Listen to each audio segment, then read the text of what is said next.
dengan Nini Besti. Kali ini Nini Besti akan menceritakan cerita terbaru lagi. Cerita kali ini berjudul Pengalaman mudik yang tak diinginkan, tersesat lalu terjebak di kampung aneh. Tonton dan dengarkan ceritanya sampai akhir biar tidak tersesat lebih jauh lagi.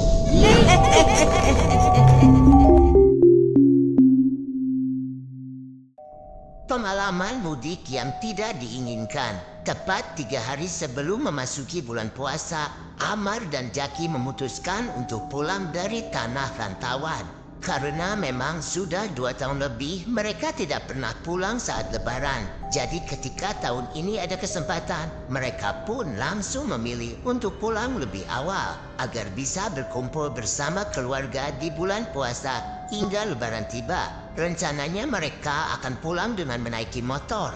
Ya, tentu itu akan menjadi perjalanan panjang bagi mereka, mengingat jarak tempat mereka bekerja sekarang dan kampung halaman mereka yang sangat jauh. Aku yakin perjalanan yang panjang ini akan memberikan pengalaman terbaik yang akan selalu kita ingat sampai tua nanti, ujar Jaki penuh semangat.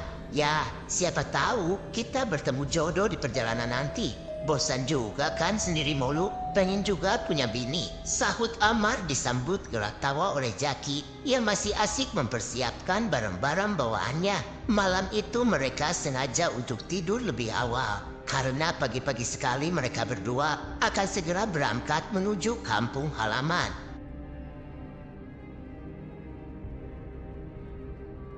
Sekitar pukul 4 subuh, mereka bangun dan setelah melaksanakan sholat subuh, mereka berdua mulai bersiap-siap untuk segera berangkat. Dengan menaiki sebuah motor berdua, mereka pun mulai perjalanan dengan penuh senyuman.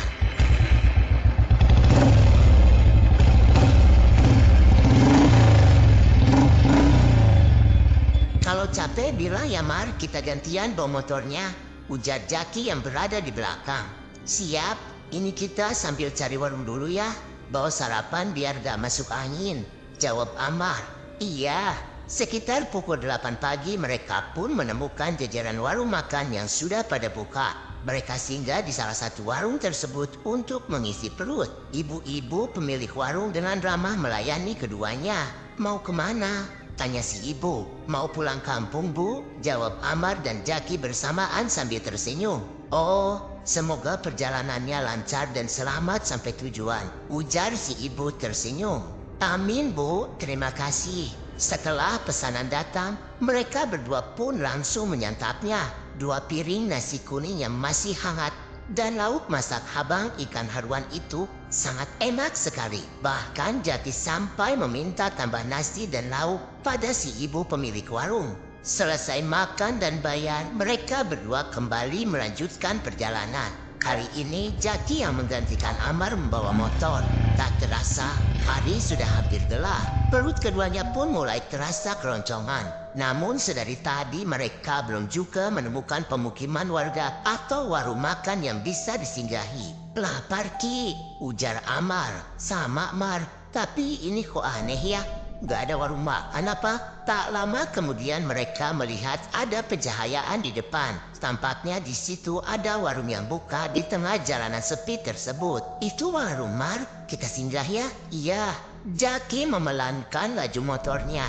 Warung di jalanan sepi itu rupanya sedang banyak pelanggan. Ada beberapa mobil pribadi berplat DA dan KT terparkir di sana. Namun baru saja mereka masuk ke warung, sebagian para pelanggan itu sudah pada selesai bayar dan hendak melanjutkan perjalanan kembali. Hanya tinggal 3 orang laki-laki yang duduk di meja paling pojok di warung itu. Salah satu laki-laki itu menatap mereka berdua. Amar dan Jaki langsung tersenyum ramah. Namun orang tersebut justru langsung mengalihkan pandangannya tanpa membalas senyuman keduanya. Sombong sekali, mentang-mentang naik mobil, bisik Jaki. Hush, tegur Amar. Mau pesan apa di? Tanya seorang bapak-bapak bertubuh kurus dengan kepala pelontos. Wajah bapak-bapak itu tampak dingin dan datar. Lalapan ayam saja pak, 2, kata Amar. Tidak ada ayam, adanya sambal goreng hati, asam manis hati, dan hati goreng. Jawab si bapak. Oh kalau begitu, sambal goreng hati saja pak. Minumnya? Teh hangat 2 pak. Baik, sekitar 3 menitan, pesanan keduanya pun diantar.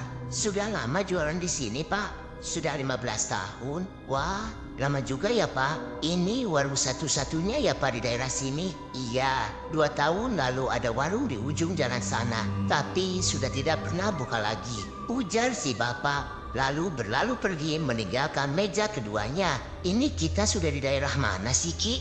Mana aku tahu Mar, kan kalau di bis aku selalu tidur. Jadi mana aku tahu ini daerah mana? Jawab Jaki sambil melahap makanannya. Ia tampak sangat lahap memakan makanan itu. Berbeda dengan Amar yang terlihat ragu-ragu dan sesekali celingukan melihat ke sekeliling warung. Setelah selesai makan, mereka pun memutuskan untuk kembali melanjutkan perjalanan. Namun, saat hendak menyalakan motornya, ada seorang anak perempuan berusia 13 tahunan yang menghampiri mereka berdua dan mengatakan, "Kak, nanti di simpangan depan sana jangan belok kanan ya," ucapnya pelan sekali. "Maksudmu dek?" tanya Amar. "Sania," panggil seorang wanita dari arah warung sembari melambaikan tangan pada si anak perempuan. Si anak perempuan langsung berlari masuk ke dalam warung. Tampak si wanita langsung menarik tangan anak itu ketika si anak itu sudah berada di dekatnya. Saat akan berangkat, sebuah mobil berplat KB masuk ke halaman warung. Di dalam mobil itu tampak banyak penumpang. Mungkin itu travel yang sedang mengantar para penumpangnya, ucap mereka berdua dalam hati. Mereka berdua kembali melanjutkan perjalanan. "Ngantuk aku Mar," ujar Jaki. "Kita cari musola Ki. Kita numpang istirahat di musola saja." Jalanan di depan tampak berkelok, namun sama sekali tidak ada persimpangan seperti yang dikatakan oleh anak perempuan di halaman baru tadi. Kata Ade tadi ada persimpangan kan di depan ini, tapi kok ini cuma belokan ya Mar? Entah, sudahlah jangan terlalu dipikir. Mending kita lanjut jalan saja sampai ketemu masjid atau musola. Dan sekitar beberapa kilometer mereka menemukan perkampungan. Namun perkampungan itu mirip seperti perkampungan zaman dulu. Tidak ada listrik dan hanya ada lampu pelita yang menerangi rumah-rumah itu. Kampung mana ini ya Mar? Kok nggak ada listriknya? Mana aku tahu Ki? Ya bisa saja kan karena kampung ini jauh dari kampung-kampung lainnya. Makanya mereka tidak mendapatkan suplai listrik. Kamu kan lihat sendiri, jalanan ke kampung ini cuma hutan saja, jawab Amar. Jaki mengangguk membenarkan jawaban Amar. Di depan salah satu rumah terlihat ada beberapa orang yang tengah berkumpul. Amar berinisiatif untuk menghampiri orang-orang itu untuk sekedar menanyakan musola pada mereka. "Kita ke sana Ki, kita tanya di mana musola. Kita kan bisa cari sendiri Mar. Ngapain mesti nanya? Ya kalau bertanya apa salahnya Ki? Mau tak mau?" Jaki pun menuruti juga kemauan Amar. Saat mereka mendekati orang-orang itu, langsung menatap keduanya. "Permisi Pak, saya mau bertanya, musola desa ini di mana ya Pak? Memangnya kalian ini dari mana dan mau kemana? Kami mau pulang ke kampung B Pak." "Oh jauh sekali perjalanan kalian. Kalian pasti capek." "Oh iya. Kalau kalian mau beristirahat, kalian bisa istirahat di rumah saya ini. Itu pun kalau kalian sudi. Karena kampung kami ini tidak ada musola. Maklum, bukan kampung sungguhan," ujar si bapak. "Musola hanya ada di desa R, dan desa itu sangat jauh dari sini. Di sini tidak ada musola, sebab kampung kami ini hanya dihuni beberapa keluarga yang bekerja di sekitaran sini saja." Lanjut yang lain. Mendengar ucapan bapak itu, Jaki dan Amar saling berpandangan. Mata mereka juga sudah terasa sangat berat. Tentu akan sangat berbahaya kalau mereka melanjutkan perjalanan sampai ke desa yang disebutkan oleh bapak itu tadi. Dan akhirnya mereka berdua pun menerima tawaran baik dari bapak pemilik rumah untuk menginap semalam di sana. Meski rumah si bapak tidak begitu besar, tapi rupanya si bapak punya beberapa kasur berukuran sedang. Beliau mengakui kalau kasur-kasur itu disediakan untuk orang-orang yang bertamu ke rumahnya. Akhirnya tidak menunggu waktu lama, setelah keduanya merebahkan tubuh di atas kasur itu, mereka pun langsung tertidur dengan sangat nyenyak.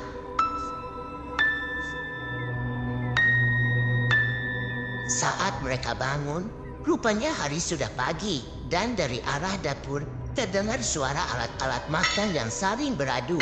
"Ada yang bisa saya bantu, Pak?" tanya Amar. "Waduh, jangan-jangan kalian terbangun karena suara berisik yang Bapak buat ini." Amar tersenyum, seraya menggeleng. "Bukan, Pak.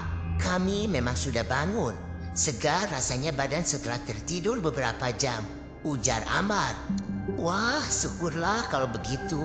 Oh iya, sebelum kalian pergi, kita sarapan dulu ya. Bapak sudah buatkan makanan." Dibantu Amar, bapak itu membawa makanan yang akan mereka santap bersama di pagi itu. Ceker ayam masak habang dan hati ayam goreng terlihat lezat sekali. Nasi hangat yang masih mengepulkan asap membuat kedua pemuda itu menelan ludah. "Ayo dimakan.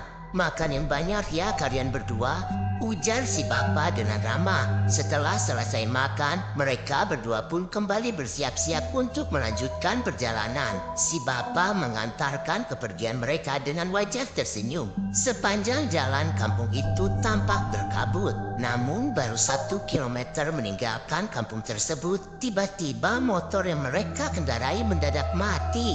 "Apa yang rusak, Mar?" tanya Jaki. Setelah hampir 1 jam Amar memperbaiki motor tersebut. "Tidak tahu, Ki. Padahal businya sudah kuganti dengan yang baru. Tapi motornya tetap tidak mau menyala. Kenapa ya?" "Waduh, kamu yang ngerti motor saja nggak tahu masalahnya. Apalagi aku yang tidak ngerti apa-apa ini," ujar Jaki sambil garuk-garuk kepala. "Apa kita balik ke rumah bapak tadi saja ya, Ki? Siapa tahu beliau bisa memperbaiki motor. Atau mungkin beliau tahu di mana bengkel di daerah sini." "Ah, itu terlalu merepotkan orang, Mar. Ya, habisnya kamu mau kita dorong motor ini sampai kapan?" "Iya, kalau di depan sana ada bengkel. Tapi kalau nggak ada gimana?" Jaki terdiam. Lagi-lagi ia terpaksa menuruti kemauan Amar. Mereka berdua pun lalu mendorong motor itu menuju perkampungan. Rumah-rumah di sana tampak sepi. Kemungkinan pemiliknya sudah pada pergi untuk bekerja, pikir mereka. Saat mereka sampai, si bapak terlihat tengah menyapu halaman dengan sapu lidi. "Permisi, Pak. Maaf, kami balik lagi. Ini tadi motor kami mati mendadak di sana. Kami tidak tahu bengkel di daerah sini di mana. Makanya kami balik lagi kemari untuk menanyakan bengkel sama Bapak," ujar Amar. "Di sini tidak ada bengkel. Kalaupun ada, itu sangat jauh jaraknya dari sini. Tapi semisal kalian mau, kalian bisa tunggu dulu sementara di sini. Karena di sini ada salah satu orang yang bisa memperbaiki mesin-mesin motor seperti ini. Tapi sekarang orangnya sedang tidak ada di kampung. Bagaimana? Kira-kira lamakah kami harus menunggu, Pak? Soalnya kami kan mau pulang ke rumah biar bisa memulai puasa bersama keluarga," ujar Jaki. Kemarin dia bilang mau pergi ke kota selama 3 hari. Dan hari ini sudah hari kedua dia pergi. Kemungkinan besok sudah kembali, jawab si bapak. Mendengar jawaban si bapak, Amar mengangguk dan memaksa pada Jaki agar mau menunggu sampai besok. Hingga akhirnya Jaki pun bersedia menunggu sampai esok. Dan hari itu mereka menghabiskan waktu sepanjang hari untuk beristirahat serta membantu sedikit pekerjaan si bapak.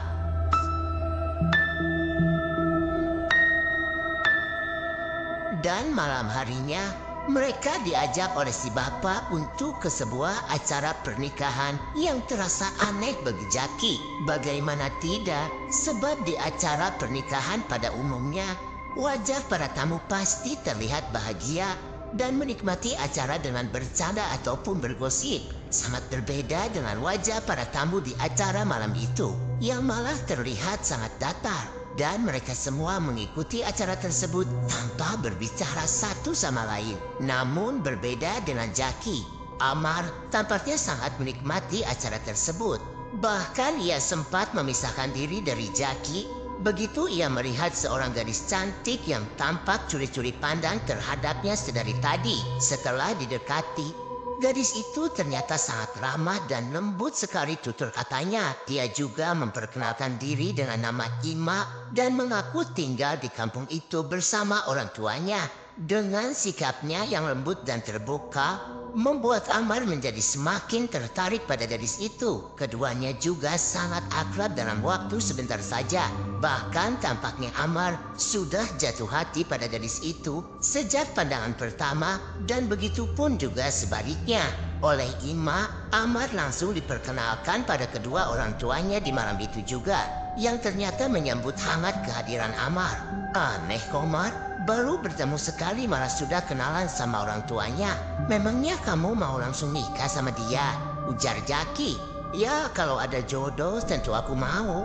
Coba kamu lihat, siapa sih yang tidak tertarik pada Ima? Sudah cantik, ramah. Banyak sekali nilai tambahnya pada gadis itu, Ki. Tetap saja tidak masuk akal. Sekali kenalan langsung mau nikah. Kenal sifat dan karakternya saja belum. Kerutu Jaki. Dengan hanya mengenalnya sebentar saja, aku yakin Ima itu gadis baik-baik. Jaki terdiam. Kepalanya hanya geleng-geleng saja mendengar jawaban Amar. Malam itu saat si Bapak dan Amar sudah tertidur, Jaki duduk santai keluar rumah. Namun yang ia lihat di luar rumah membuatnya semakin aneh. Kabut tebal menghalangi pandangannya, bahkan ke benda yang berjarak tidak sampai 1 meter darinya. Baru kali ini aku melihat kabut setebal ini di malam hari, batin Jaki. Saat Jaki berbalik ke dalam rumah, lambat-lambat ia mendengar seperti ada seseorang yang berbicara. Entah apa, yang pasti Jaki hanya mendengar suara itu sekali, itu pun tidak begitu jelas terdengar. Dan saat ia berdiri untuk mendengarkan lebih jelas lagi, suara itu menghilang.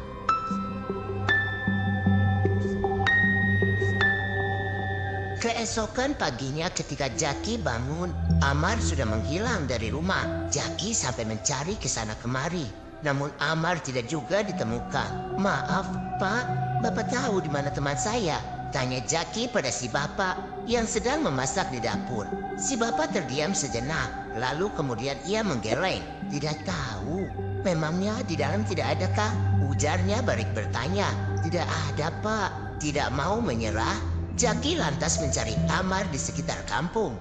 Namun keberadaan Amar tidak juga ditemukan. Amar seperti hilang di telan alam. Jaki menyerah. Ia melangkah gontai kembali ke rumah si Bapak yang sudah menunggunya bersama seorang lelaki bertubuh besar. Rupanya orang itulah yang akan membantu memperbaiki motor milik Jaki dan Amar. Seperti tukang bengkel yang profesional, lelaki itu dengan mudahnya memperbaiki kerusakan pada motor tersebut. Dan tidak lama kemudian motor itu pun bisa dinyalakan. Dalam hati Jaki merasa senang sebab ia bisa segera melanjutkan perjalanan dari kampung aneh tersebut.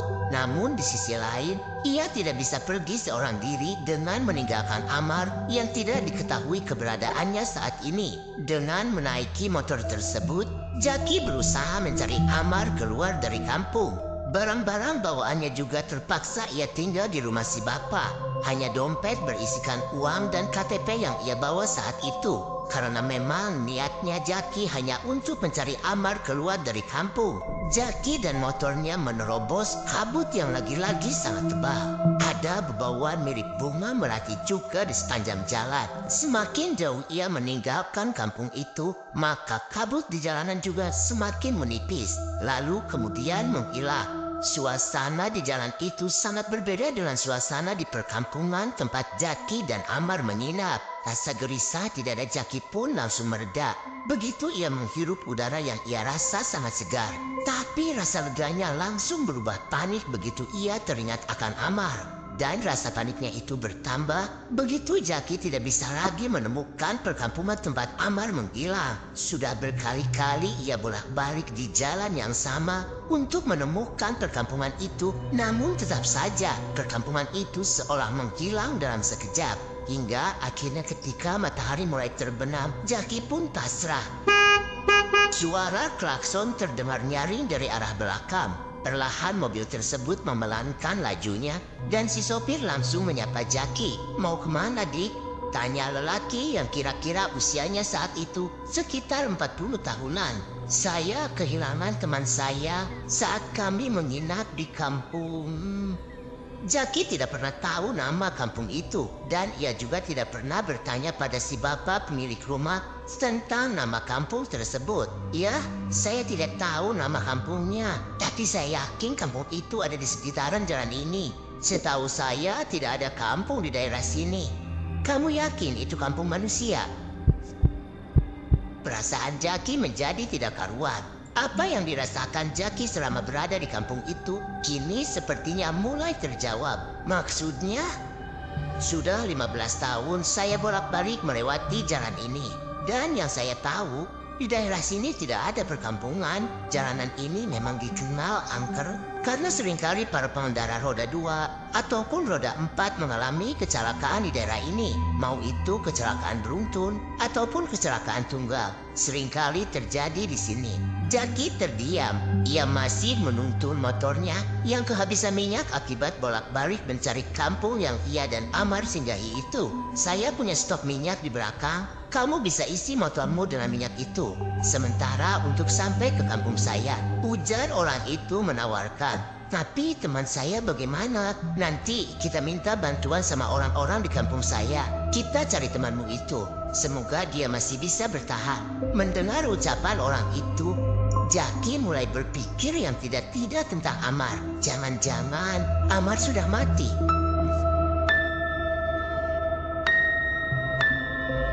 Singkat cerita, begitu mereka sampai di kampung orang tersebut, Jaki langsung diberikan minuman dan makanan.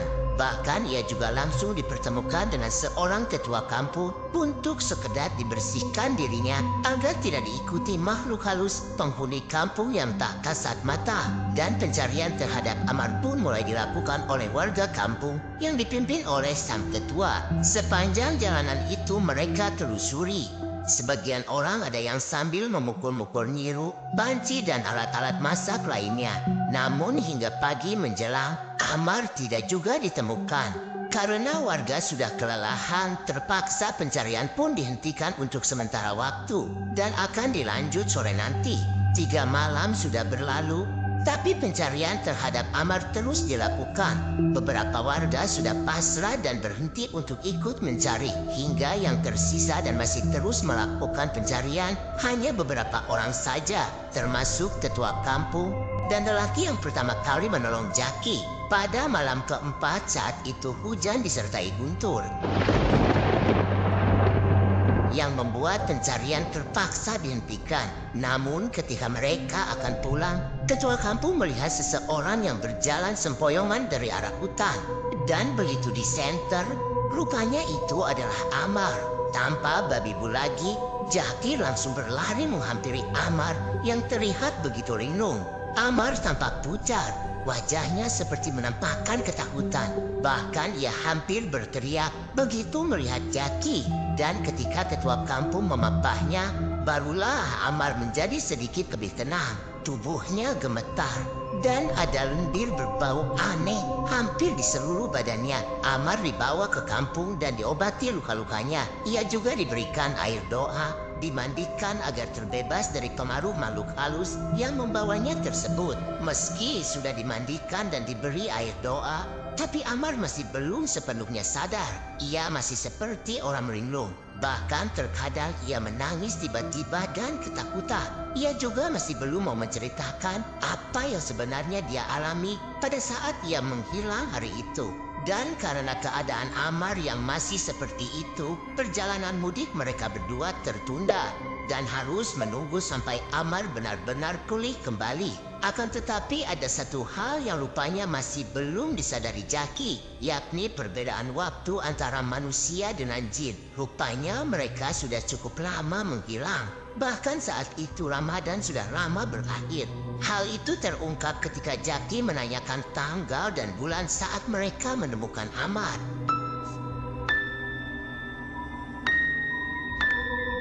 Kurasa temanmu itu berhasil keluar lebih dulu dari kampung tersebut. Tapi jalannya selalu disesatkan oleh mereka agar dia tidak bisa keluar dari area hutan. Cerita tetua kampung sembari menunjuk Amar yang sedang duduk melamun di depan pintu. Kalau memang kamu mau pulang lebih dulu untuk mengabari keluarga temanmu itu, silakan saja. Kami akan membantu menjaga dia di sini selama kamu tidak ada. Lanjut beliau. Kali ini matanya menatap Jaki dengan lekat. Jaki menghela napas panjang. Ia tidak tahu harus memilih pulang atau tetap berada di sana sampai waktu yang tidak ditentukan. Hampir semalaman, Jaki tidak bisa memejamkan matanya disebabkan oleh pikiran yang bergelut di benaknya. Akhirnya setelah memikirkan masalah itu sepanjang malam, Jaki memutuskan untuk pulang lebih dulu. Setidaknya ia akan mengabari keluarga Amar agar Amar bisa dibawa pulang ke kampung halamannya. Karena jelas tidak mungkin bila Jaki membonceng Amar yang keadaannya masih seperti itu dengan jarak tempuh yang masih sangat jauh. Apapun bisa saja terjadi dalam perjalanan, bahkan bukannya tidak mungkin kalau mereka akan mengalami kecelakaan jika masih memaksa untuk tetap membawa Amar bersamanya. Setelah berpamitan pada tuan rumah dan warga kampung yang telah membantunya itu, Jaki pun berangkat. Ia menatap Amar yang berdiri tanpa ekspresi tengah disuapi oleh anak tetua kampung. Mereka akan merawatmu dengan baik selama aku pergi, Mar. Kau tenang saja, aku akan membawa keluargamu kemari, ucap Jaki dalam hati.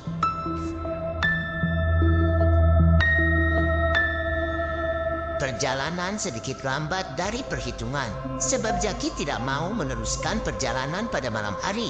Ia lebih memilih untuk beristirahat penuh di malam hari dan melanjutkan perjalanan di siang hari. Setelah melewati perjalanan yang sangat melelahkan, akhirnya Jaki sampai juga di kampung halamannya. Tampak keluarganya sangat kaget melihat kedatangan Jaki. Mereka khawatir pada Jaki karena tidak kunjung pulang, apalagi dihubungi tidak bisa. Perlahan-lahan Jaki mulai menceritakan pengalaman ia dan Amar yang salah jalur sampai memasuki perkampungan jin. Karena pandangan mereka di malam kejadian itu ditutupi, sehingga tidak bisa melihat persimpangan jalan yang dikatakan oleh anak perempuan di warung makan. Keluarga Jaki sangat bersyukur karena Jaki dan Amar berhasil selamat. Meski sekarang keadaan Amar belum pulih sepenuhnya. Entah apakah yang sudah dialami Amar selama ia menghilang. Sampai-sampai ia seperti sangat ketakutan saat melihat Jaki.